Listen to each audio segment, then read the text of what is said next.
આંકલાવના ગંભીરા મહીસાગર નદીના પટમાં ગેરકાયદેસર રેતી ખનનનો આતંક, સમાચાર પ્રકાશિત થતાં પત્રકારોને ધમકીઓ. આણંદ જિલ્લાના આંકલાવ તાલુકામાં ગંભીરા અને મહીસાગર નદીના પટમાં ગેરકાયદેસર રીતે ચાલતા રેતી ખનન અને ઓવરલોડ ડમ્પરોનો આતંક દિવસે ને દિવસે વધી રહ્યો હોવાના આક્ષેપો ઉઠી રહ્યા છે.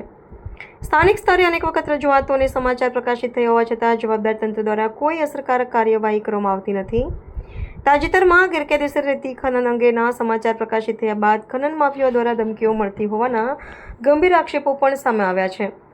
વધુમાં જ્યારે ખાણ ખનીજ વિભાગને ગેરકાયદેસર ખનન અંગે જાગૃત કરવામાં આવે છે ત્યારે ફરિયાદની માહિતી સીધી જ ખનન માફિયાઓ સુધી પહોંચાડવામાં આવતી હોવાના આરોપો લગાવવામાં આવે છે.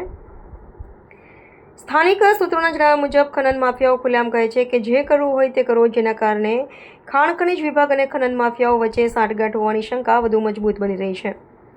કેટલાક લોકો દ્વારા તો એવો પણ આક્ષેપ કરવામાં આવી રહ્યો છે કે દર મહિને મળતા કથિત પડીકાઓના કારણે જવાબદાર અધિકારીઓ આખાડા કાન કરી રહ્યા છે.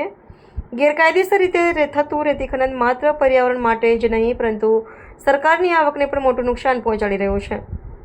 સરકારની તિજોરીને કરોડો રૂપિયાનો ચૂનો લાગી રહ્યો હોવા છતાં સંબંધિત વિભાગો મૌન સેવી રહ્યા છે.